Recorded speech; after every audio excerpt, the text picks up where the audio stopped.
那下一個所謂的泡沫的那個點到底在什麼地方？第一個，當錢沒有的時候，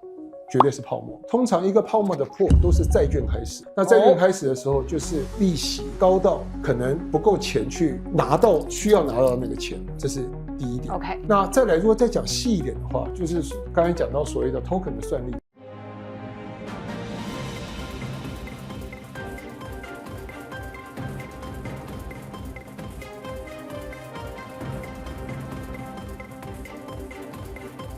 下班为一线的小路帶你看世界。現在市場上面呢，普遍相信 AI 要發展 ，AI 要完成任務都跟算力有關係。所以呢，只要是跟這個資料中心、伺服器沾上邊，不論是台股、美股都一路高歌。不過同一時間，彭博也報道了 ，Meta 呢，它有意把用不完的算力要出租給別人。這樣子的消息一出，市場上面又出現了一種驚慌的情緒。這個算力，我們到底應該要如何評估它的真實需求？同一時間，美國新任的聯準會主席華許上任了，他到底要不要降息？這些是跟油價、是跟通膨，還有就業數據、川普的政治壓力幾個指標互相交錯的。那這樣充滿不確定性的時候，資本市場應該要怎麼樣來評估跟反應呢？為你介紹今天節目上面的嘉賓，為你介紹政治大學國發所助理教授以及前半導體分析師王安雅教授，歡迎你到節目上面來。小路你好，謝謝。一開始呢，我想先請教授幫我們科普一下，到底算力是什麼？你說想象中一個工業地，一個土地，它上面蓋了一個房子。OK， 這個房子裡面住的不是人，它住的是電，住的是 GPU。然後他們的工廠裡面就是一堆 GPU 在工作，它就是 create 更多所謂的算力。這算力可以做什麼事情呢？在以前的時候，它等於說幫大家在讀書。那這個讀書的速度很快，有可能在今年年底的時候就已經有一個諾貝爾獎得主的一個程度。那同樣的這一批人，外面的人開始要這一個所謂的算力工廠做什麼事情呢？開始想要取代很多人的工作，想要幫你做很多不同的事情。所以有那麼一天，可能大家也不需要助理了，就是這些所謂的算力，它會把很多事情做完。我們現在就在這個一個泡沫也好，一個希望之中，大家就不斷的在做一件事情，就是一個房子裡面住的不是人，住的是電，住的是 GPU。OK， 所以市場上面相信說要有更多的算力 ，AI 才可以發展得更好。所以有關於資料中心、有關於電跟 GPU 的這些概念相關的股票公司，現在都非常的紅，是這樣子的邏輯嗎？這個邏輯也非常有趣的一件事情，就台灣是一個 G20 的一個經濟體，可是股市已經是全球前5大股市。坦白講，台灣所謂的剛才提到的 AI 算力、AI 半導體，台灣做了全世界其他 AI data center 想要拿到的半導體，可是台灣很諷刺的是，自己沒有電，所以自己沒有所謂的 AI data center， 所以在10年後可能發生的一個狀況是，全世界 AI data center 都蓋好了，台灣這個提供所有 AI 半導體跟 AI 伺服器給全世界國家的地方，反而自己沒有 AI data center， 也就是其他的國家變得更聰明了，台灣相對上來說可能變笨了。這是一個主權 AI 的議題。這個所謂的 AI 當然是非常有趣的。一開始我們提到開始讓 AI 來讀書，開始後面叫 AI 做應用，那這有不同的一個概念。當然在講的一個部分就是說，一個國家裡面如果有所謂的 AI 在這個地方，假設性來說，比方說台灣如果自己沒有 AI data center， 如果有一天很不幸的海底電纜被切斷了以後，請問，如果你今天需要你的 AI 幫你做菜，需要你的 AI 幫你放音樂，或者到那一天的時候，你已經不知道怎麼訂機票的時候，那你在當下的時候，你可能會很痛苦。我跟你們說，最近我看到一個數據超級驚人的，就是我發現其實有非常多的人在看下班國際線，但是呢，有超過一半以上的人沒有訂閱。如果呢，你一直都有在看這個節目，也喜歡我們選擇的內容，我想拜託你幫忙，幫我們做一件事情，就是現在趕快移動到訂閱那個按鈕，按下去吧。因為呢，這個動作可能不花你1秒鐘的時間，也是完全免費的，但是對於我還有團隊來說，就是非常重要的鼓勵。我看着你們的訂閱，我就有更多的動力把這個節目做得更深更好，長期的陪伴大家。請大家幫忙按下訂閱，下班國際線。這個 AI 最後可以幫助大家完成日常生活上面的事情，這個趨勢已經非常明顯了，所以算力也非常的重要，對嗎？這樣子的邏輯推論下來，現在我們每個月讓軟體公司賺我的算力的錢，對吧？我要買這些算力，因為市場上面有一個假設是這個算力是永遠不夠的。但現在為什麼同一時間也看到彭博有報道說 Meta 他自己說他自己用不完的算力，接下來要出租給別人，這好像是兩個矛盾的訊號。這非常有趣的東西，就你看美國在做什麼事情？美國是不斷的在建更大的 AI 算力，投資更多的錢。美國這些大公司，它本來是有非常強的現金流，正現金流，現在做大量的資本支出。以前美國人是不做資本支出的，把資本支出讓亞洲這些國家來做。突然一下，他發現他應該要建立一個算力 ，all of a sudden， 他的現金流變成負的。本來賬上是正現金的，一下到全世界去發債，然後讓他的賬上竟然變成是有負債的，這是一個很大的一個改變。那他不斷的在做所謂的 AI 算力，他在做什麼事情？他事實上在創造一個 super intelligence， 什麼概念呢？就是一個魔鏡的概念，就像白雪公主每天看到鏡子，問魔鏡所有的事情，這是一個軸點。另外一個軸點就是開始大家在談所謂的 physical AI。那是什麼軸點呢？這就是基本上就像 genie in the box， 就是有一個神燈的概念摸出來以後，有一些事情就很美好的就發生。所以現在大家已經想辦法進到一個科幻世界裡頭，所有小時候看的童話故事，大家往那方面推進。剛才的問題就是說 Meta 為什麼它要出租？因為其中一個部分是剛才提到 GPU 住在這個房子裡頭 ，NVIDIA 是一個非常聰明的公司，它不斷的迭代。迭代的速度太快了，太快後你想想看，所謂的 token 就是算力的一個最小的基礎。理論上來說，下一代的疊上來的時候，這個 token 的成本應該是要下降的。下降的話，什麼概念呢？那你以前的這個房子怎麼辦？那誰來住以前的房子？也就是說，也像車子一樣，你有新車很快上來，那舊車怎麼辦？所以 Meta 在做的事情實際上是非常聰明的。理論上來說，你在往前推進的過程中，你要確定你的舊車要有人接手。所以說它這個反而是一個非常聰明的一個策略。台積電之所以成功，就是台積電永遠在攻最前端的技術，而它因為它用折舊的方式，按照會計的折舊，在賬面上折完了，對不對？可是實際上折完了以後，你還是可以把同樣的產能再賣給後進者來使用它，所以你可以賺到所謂的一個長期長尾的現金流。任何生意最優秀的生意就是一個長尾效應，它可以一直做下去。所以當 Meta 在前面跟人家在做競爭的時候，我還是在做投資，我折舊了，可是我後面這些怎麼辦？將來的競爭取決於在你後面的舊的車子、舊的廠誰來使用它。也就是我們現在在一個世界裡面，前面人跑得非常快，那後面人怎麼辦？怎麼讓後面的人可以繼續去使用這個產能？那坦白講 ，AI 整件事情是非常諷刺的一件事情，因為我們跑得很快，未來先進國家20%的人都會沒有工作，而落後國家會連工作在哪裡都不知道。那可是大家還一股腦的往前去投資 AI， 然後同樣的事情，別忘了幾年前我們還在談氣候變遷。現在是什麼概念？摩爾定律已經破掉了。以前摩爾定律是說，每18個月我們要把效能增加1倍，把成本下降1半。可是現在不是哦，現在是為了增加10%的一個效率，然後呢，成本 double， 成本增加100%。然後呢 ，NVIDIA 推得這麼快，開始有所謂的台灣散熱產業跑出來。不好意思，我幹嘛需要這麼熱的東西，這麼急的把人類的工作取代掉？可是大家一股腦的，為什麼？因為股票漲了。大家不會想這麼多的事情，所以之前所謂的氣候變遷、人文的關懷都忘記了，因為股票在漲了，那就讓很多人開始，你到底是要做正職呢，還是做副職呢？所以這個是一個很諷刺的一件事情。但是我還是要拉回來問一下這個股票市場上面，我想請教教授的說法，就是您剛給我的這個解釋是說 ，Meta 它還是要追求先進的算力，只是他把舊的算力釋放出來，讓其他人可以使用。那這個對於現在市場上面，不論是資料中心、能源或是 GPU， 它的這個資本市場是怎麼看的？就是你聽起來會一路的有邏輯的發展下去。這個也是一個很有趣的事情。像 NVIDIA 這麼聰明的公司，它喊的迭代速度非常快，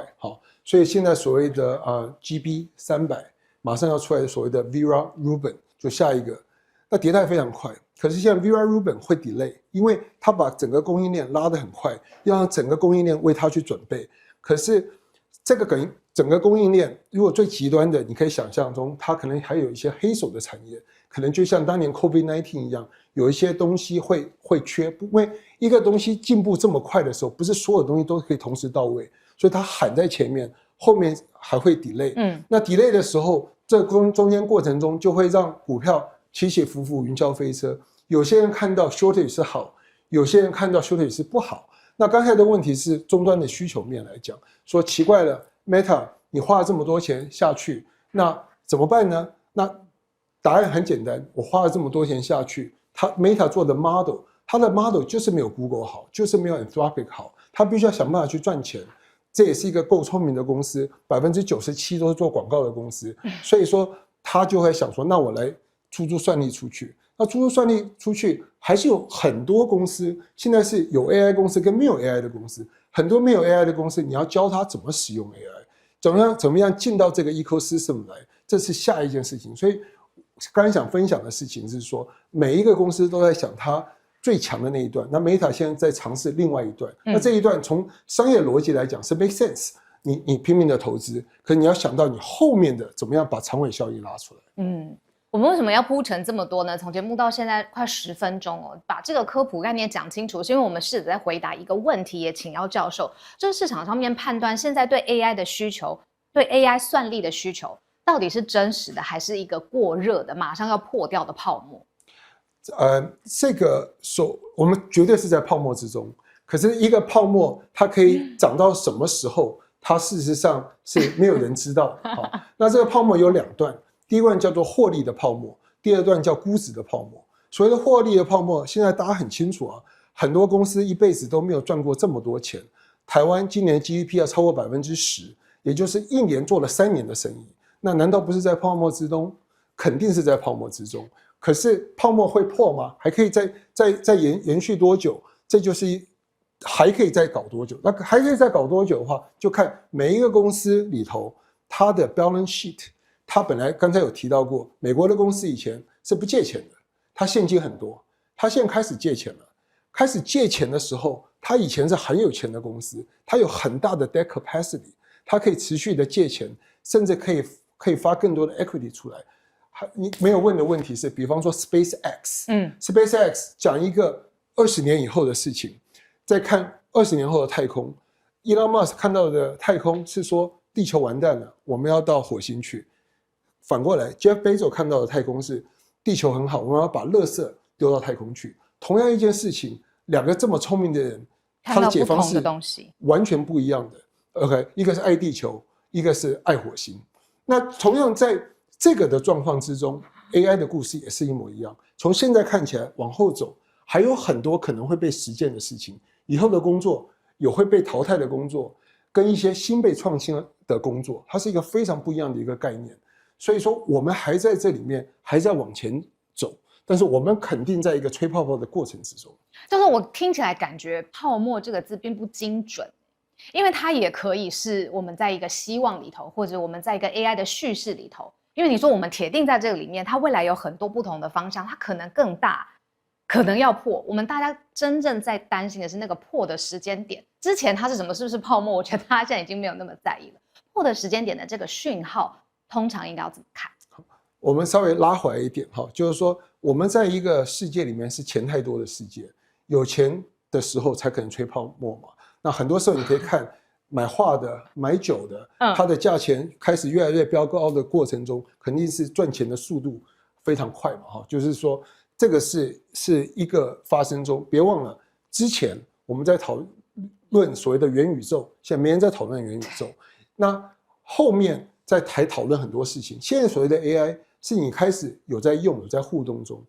在一段時間之前討論的 AI 是跟他聊天，聊天到很多人我不需要約會了，因為他對我的心靈的慰藉遠遠大於任何人類我旁邊的朋友可以給我的心靈慰藉，所以我們一看到那個事情發生嘛，再來開始說我不用讀書了，對，研究，我隨時可以得到答案。以前要到圖書館查資料，現在不是一鍵出來全部都跑出來了，所以開始很多事情在做改變了。等到下面在做的事情，就是人越來越懶嘛，懶就是說開始他可以帶領我做很多不同其他的事情。我剛才有討論到，那下一個所謂的泡沫的那個點到底在什麼地方？第一個，當錢沒有的時候，絕對是泡沫。通常一個泡沫的破都是債券開始，那債券開始的時候，就是它的利息高到可能不夠錢去拿到需要拿到那個錢，這是第一點。OK， 那再來，如果再講細一點的話，就是剛才講到所謂的 token 的算力嘛，token 算力，你想想看，如果 NVIDIA 的迭代這麼快 ，token 的成本應該是要下來的，也是夠快。然後它有一個成本下降跟一個價格下降，那這兩個中間就是所謂的利潤嘛，那如果今天這個價格下的比在成本線之下的時候，那代表什麼意思？你就真的你有這麼多 token， 運用的速度不夠快，然後呢，就開始有一個想象空間，我們到底在做什麼？歷史上最有名的破墨的爆是這個鬱金香。鬱金香什麼概念？鬱金香就是為了要種鬱金香，開始有這個花的種子，到了最後，種子的價錢等於是阿姆斯特丹一棟 apartment 的價錢。那泡沫的那個當點是什麼呢？那當點是船很早要去把那個花種送到荷蘭來，結果呢找不到花種，發現是被水手跑到酒吧裡面配菜吃掉了。大家才發現原來這個的價值只有一口的價值，我不可能拿一個阿姆斯特丹的一個公寓去跟他去做一個價格的一個對比。泡沫的最後破是這樣子破掉的。那這個譬喻在 AI 的世界裡面會怎麼樣變成 AI 自己的版本？這個就非常有趣嘛，那現在我們 AI 在做所有的事情，第一個剛才已經提到有 B to B 跟 B to C 嘛，B to B 在做的事情，公司做的事情很簡单，我在做資本開支，我在減掉我的 operating cost， 就是我投資它，我砍人，因為我不需要擔心人的情緒問題，我不需要擔心他是不是生病，所以我可以把本來一個公司的結構就是一個10到20%最精英的人，另外80%到90%是圍着這最精英的人，這本來就是一個人類組織的一個自然架構。那現在有 AI 上來的時候，就發現現在很糟糕的是，年輕人開始沒有容錯的機會，因為 entry level 的工作不見了，因為年輕人要有自我肯定的價值，那公司說不好意思，你繼續自我肯定吧，我沒有給你容錯的空間，所以我們現在正在面臨這一段事情。那這個以後的 implication 是很慘的，是說那以後怎麼辦？因為沒有試錯，你怎麼成長？以後中間幹部不見了怎麼辦？那我們現在就在這個一個過程之中，那這個過程之中，最後你說發生什麼事情？你會發現美國已經在發生很多事情啊。有些人說好 AI data center 很好，不要蓋在我家旁邊，就跟不要把電廠放在我家一樣。那同樣的事情，現在剛才有一個限制參數就是電。那電的話，就是說你會發現說，好，我今天用了這麼多電去算，有這麼多算力跑出來，結果這最終的算力是影響到我的工作，影響到我的工作的時候，我幹嘛要支持你這個AI data center？ 就這個已經在先進國家中已經開始跑出來了，可是沒有選擇，因為只要有錢，它就錢會往前推，推到最後的時候，只有到那個節點的時候，你發現突然一下會有一件事情，一個 event， 大家會發現說我在做什麼，就跟當年2000年的 Internet Bubble 是一樣的啊。在那個 bubble 吹泡泡之前的時候，大家都在發生這個事情。突然大家發現說，我這個賬對不起來，我在做什麼？然後 bubble 破滅，破滅的時候是一個實際經濟的開始，然後再往下走，那是很實質。這個在所謂的鐵路的泡沫也是一樣啊。鐵路泡沫的時候，中間還泡沫了好幾次，就是但最後的結果就是整個鐵路網建起來。那所以這是一模一樣的概念，每一件事情都會經歷那個過程。因為人性是貪婪的，你沒有那個貪婪，他不可能會去建。誰吃飽了撐着去蓋 AI data center 去？但是他現在賺的錢是賺股票的錢，他不是賺實質獲利的錢。所以有一天那一天什麼發生？突然有一次就是你剛才講的，我的供給跟需求突然一下 balance 了，差那麼一點，忽然發現我的獲利掉下來，獲利掉下來的時候，估值就跟着掉下來，所以它是獲利往上走，估值往上飆，然後突然一下獲利掉下來的時候，估值往下砍。就是我聽懂您的意思是說，我們現在的這個時代，我們其實在看市場上面的榮景是一個蓄勢的未來希望的錢，但是有可能它會回歸到它的真實應用面，就跟鐵路、就跟鬱金香、就跟 .com 是一樣的意思。那現在好好 enjoy， 現在好好 enjoy， 因為你剛才提到這個還有其他的限制參数，也提到美國的時候，我還以為你會提到是這個川普他的意見，或者是現在美國這個政府政策的手已經深入了各個這個軟體科技公司裡頭。你怎麼看現在美國作為這個 AI 公司的領頭大國，他現在對於 AI 的市場的判斷？這個是非常有趣的一件事情嘛，就是美國是一個非常有創新力的一個國家。所以大家就不斷的在建 AI， 那我們沒有提到就是美中之間的一個競爭嘛，那當然就是說美國的做法是限制中國大陸它會有先進的芯片嘛，可是這事實上也沒有擋掉太多，因為總會有人他會冒着風險去賺那個風險財，就是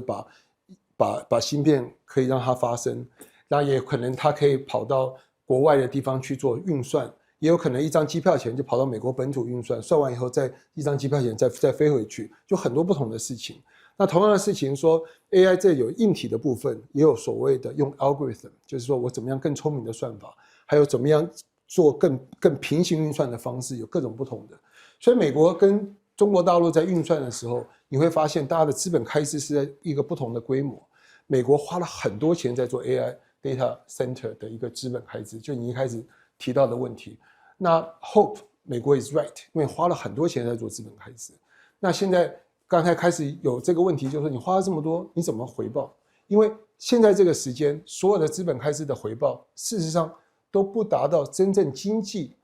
的可回報的一個要求。但是股票在漲，就你在做投資，因為股票漲，你在做投資，股票漲，就繼續投啊。直到你在做投資的時候，股票開始不漲，反而跌的時候就停止了。它是一個前面跟後面的一個，就像跳 Tango 一下，有時候往前，有时候往後，就像小狗有时候會跑主人前面，有时候會跑主人後頭，一模一樣的道理。那為什麼要把這個焦點放在美國？因為新任的這個聯準會主席也就上任了嘛，他接下來的決定也會大幅度的影響美國跟世界各地的資本市場，你怎麼判斷？第一個就是說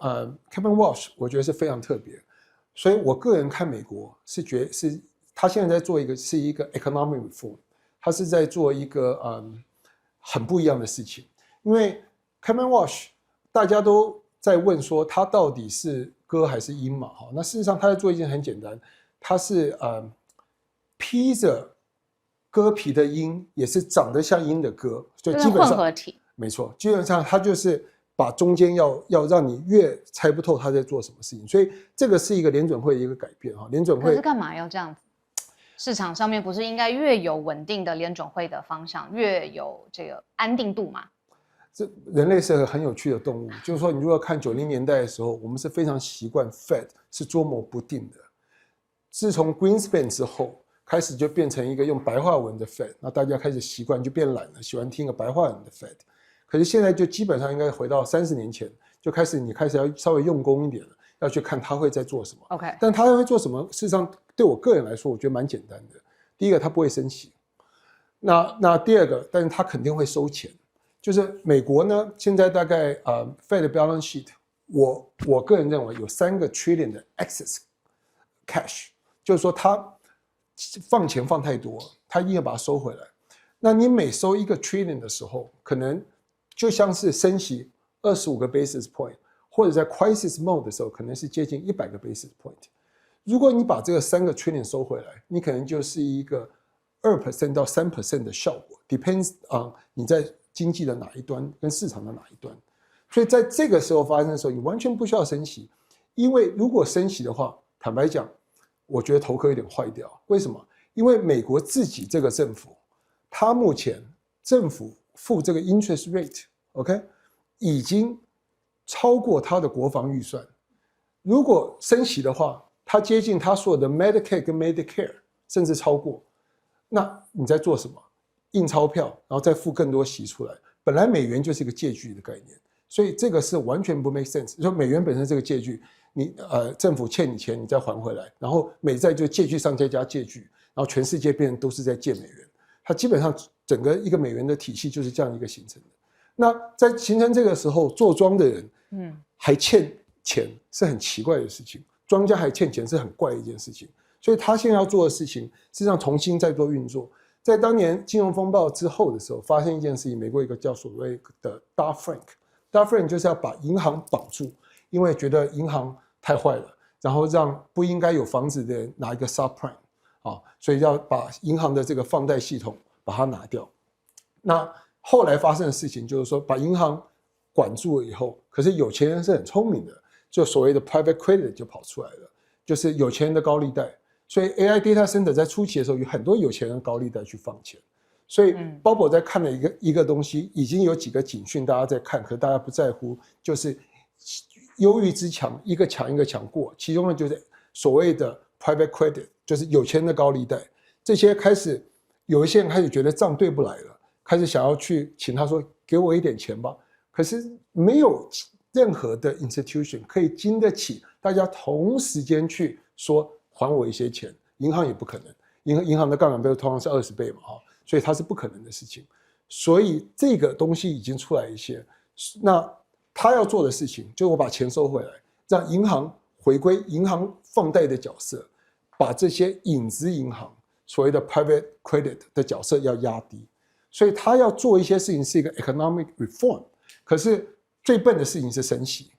最聰明的事情是把錢拿回來，再做一個 banking deregulation， 就是所有的東西都鐘擺效應。你拉到最緊的時候，你要慢慢放回來；最鬆的時候要再回來到緊。只是人是一個非常貪婪的動物，最鬆的時候他就想永遠鬆下去。大家最好是不勞而獲。那緊的時候。又受不了，所以他現在正在做這樣一個動作。教授，那我這樣聽懂了，華許他就是混合體，是因為他必須要在這個鐘擺當中找到他最適合的位置嘛？那你覺得現在川普應該就是這一任要卸任了吧？我應該如果沒有任何的其他的意外的話，他應該不會繼續的這個有其他白宮的這個主人角色。那你覺得在他卸任之前，華許對這個科技股還有整個市場還有美債的影響會是什麼？第一個就是說。川普是非常聰明的哈。第一個，期中選舉川普一定輸，就是在過去幾乎200年，只有3個總統是在期中選舉的時候曾經是能夠贏的。這3個總統都是在戰爭時期，一個是老羅斯福，一個小羅斯福，還有一個小布希，那都是有戰爭的狀況，所以也不難理解為什麼今天會跟伊朗打仗。可是現在是要收尾的時候，所以他就想辦法要收尾，因為要顯示出一個英雄的角色。那現在我們在收尾之中也收的哩哩啦啦哈，那所以很確定是川普他是一定其中會選輸，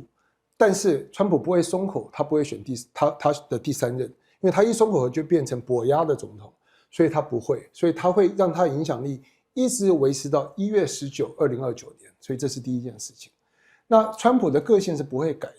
然後他的作風也是一樣，就是基本上是永遠就是要喊得很大聲，然後呢去影響一個事情。就像我們在做 negotiation 的時候，我要喊一個你沒有想到我會喊的價碼，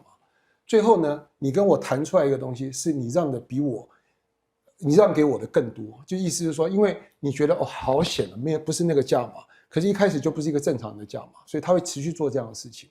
那現在也很有趣的，聯準會的概念是，聯準會事實上也有一點點怪怪的，就是裡面已經有點偏左，這就像是所謂的，如果我們在一個 orchestra 裡頭 ，orchestra 裡面每一個位置應該是最優秀的人去做這個位置，可是聯準會因為所謂的 diversity， 它並不是從這個角度來說，它是為了 diversity 而不是為一個最棒的一個 orchestra， 這兩個是不一樣的事情。所以那個 Kevin Walsh 他這邊的 reform 他也要去做。另外就剛才提到對市場，所以他做的事情非常多。我可以在今天，我覺得他將會是一個非常偉大的一個央行家。所以說，他會是一個有史以來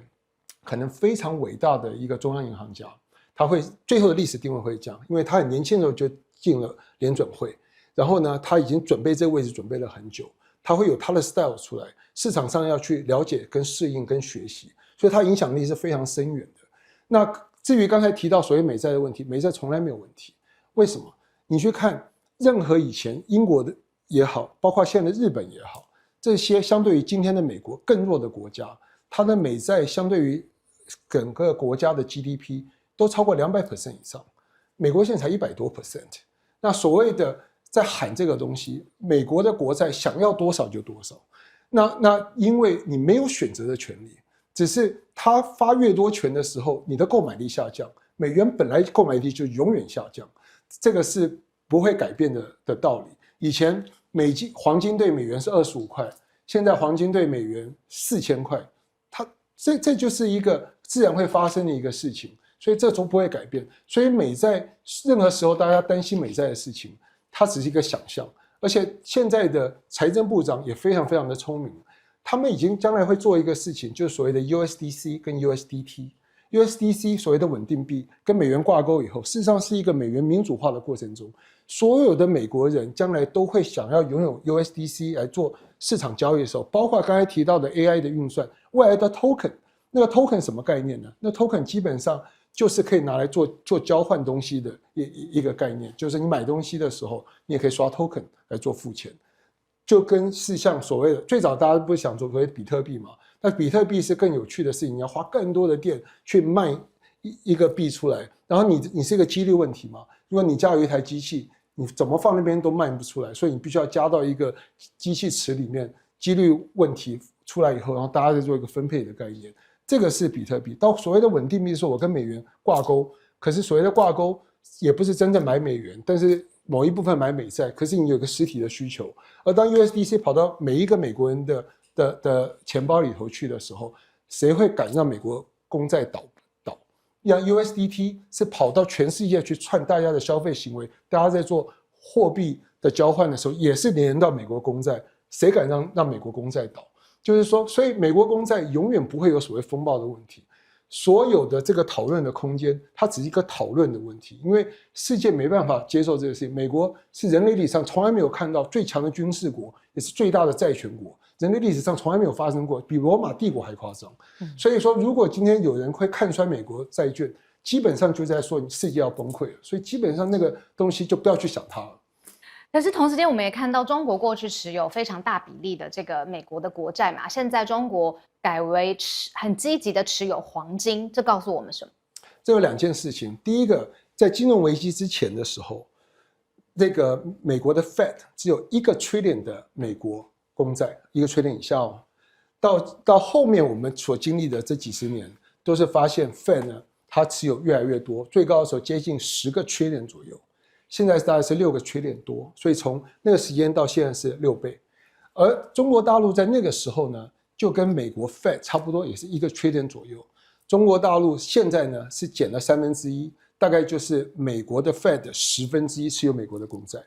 那什麼概念呢？很簡單，因為金融危機之後，美國發現我不需要中國大陸買我公債了。我今天我財政部發以後，我的聯準會自己就買走，所以左手賣給右手就好，我不需要你了，所以才有後面的貿易戰、金融戰、科技戰打。因為我不需要你 ，I don't need you， 敢跟中國打，我不需要你嘛，好，那所以這樣。可是當他開始收債的時候，就倒過來了，關係又變了，說，拜託你買一些公債吧，這就不一樣了。如果美國聰明的話，中國大陸也聰明的話，美國要發一個超長期的公債給中國大陸1個 trillion。發給他以後呢，那中國大陸聰明的話要利用華爾街，因為美國永遠是華爾街跟華盛頓在做競爭，短期是華盛頓聲音大，長期一定華爾街，因為錢永遠是聲音最大的。然後呢，他就拿這個1個 trillion， 只要給華爾街做擔保，然後發等值的人民幣發到這個所有的新興國家去買中國的物資，那中國就自然重新可以創造一個國際上的流通。對，至於剛才講的金。很簡單，黃金中國大陸黃金目前在全世界只有排到第5名左右，事實上比德國還少。那只有美國的將近1/4左右，最近才剛剛超過 Russia。如果說今天以中國大陸長久來看的話，它至少要超越德國，所以還有得買。所以說它至少要把今天的部位還要再增加一些，然後起碼要到第2名的角色。對中國來說的好處是什麼？把這個黃金的比例，第一個持有黃金的比例，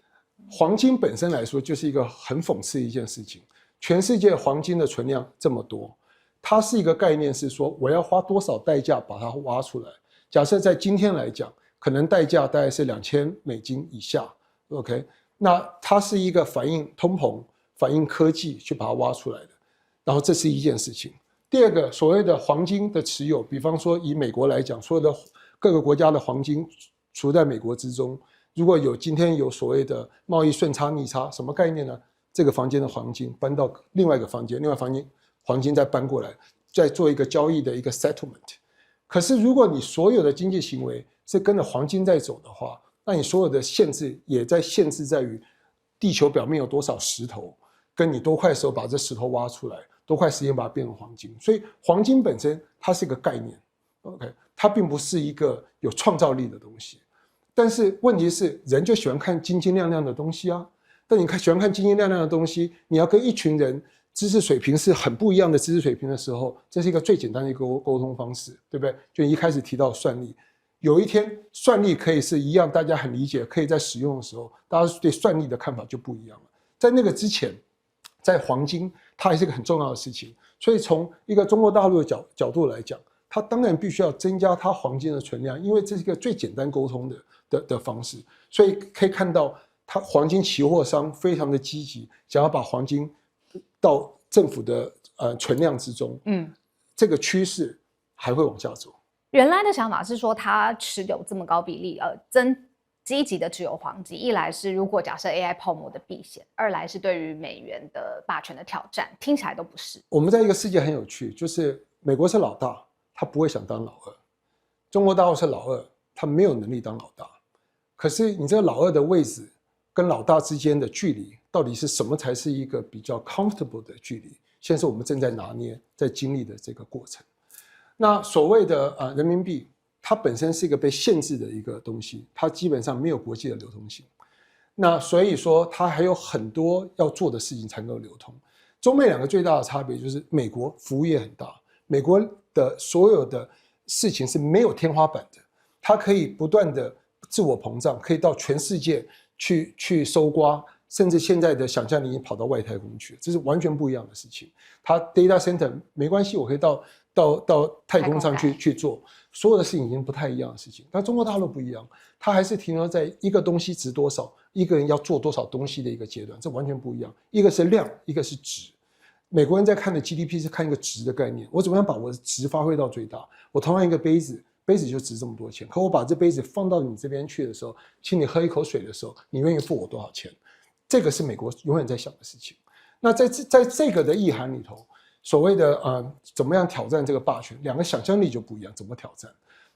那再來就是說，所謂的人民幣，它該做的事情是，他很想做一件事情。以前的中美關係是非常簡單的，中國人幫美國人打工，把成本做得非常非常的低。美國人呢，他必須要有錢買，那中國人賺的這個錢再回去買美元，就維持美國人的購買力。這是一個之前一個良性的一個循環。有人做工，有人買東西，買東西的要確定有做工的人他有工作做，那做工的人要確定有人買東西，我才有工作做。它是一個這樣一個循環。到後來美國發現不對了，我自己沒有工廠了，所以我們看到就是說美國開始自己要把工廠拉回來。同樣的，中國的問題還是一樣，因為工廠太大了。現在又看到說中國面臨通縮，因為我沒有工作可以做了，那非常可憐的是，那怎麼辦呢？不好意思，回去跟工人講，你把薪資砍半，不然你就沒有工作了。所以中國陷入在一個通縮之中，而美國在一個通膨裡頭。可美國通膨你不用替他擔心，他本來就要通膨啊，因為消費過剩嘛，所以他的目的是要增加他本國的供給，就是因為這樣子的狀況才有本國企業工廠成長的機會。所以美國已經把自己搞得很清楚了。大不了這個東西沒有，我隨時可以改變我的關稅的結構，東西又過來了。這邊通縮這麼嚴重，全世界在那邊串貨都變很便宜，然後自己爬也爬到美國去了。所以我們在這個過程之中，那下一個東西就是說，好，那人民幣怎麼辦？不好意思，你有這麼多東西怎麼辦？所謂的人民幣是你要想辦法讓其他的人，新興國家，美國沒有要做生意的地方，非洲也好，很窮的東南亞也好，你想辦法讓他們會使用人民幣。然後可以去買中國大陸的東西。所以意思就是說，好，使用人民幣，如果他們在乎的是黃金晶晶亮亮的東西，你當然自然要有黄金的存量去解釋為什麼它應該擁有你更多的人民幣。所以這個整個邏輯是很清楚的。今天我們節目上面呢，從幾個重要的關鍵事件來解讀，說現在市場上面充滿的不確定性，像是我們聊了现任的聯準會主席華許，他接下來下一步也聊到 Meta 出租算力的震撼，但業界到底是怎麼解讀它的邏輯到底是什麼？以及最後我們聊到中美之間大國博弈，從黃金，從美債。到這個人民幣的國際的流通性，現在呢也都是市場上面重要的關鍵的節點。那希望節目接下來還有很多機會才可以向教授來請教。那今天因為時間的關係，我們節目就到這邊告一段落。我們下班國際線下周再見，大家拜拜。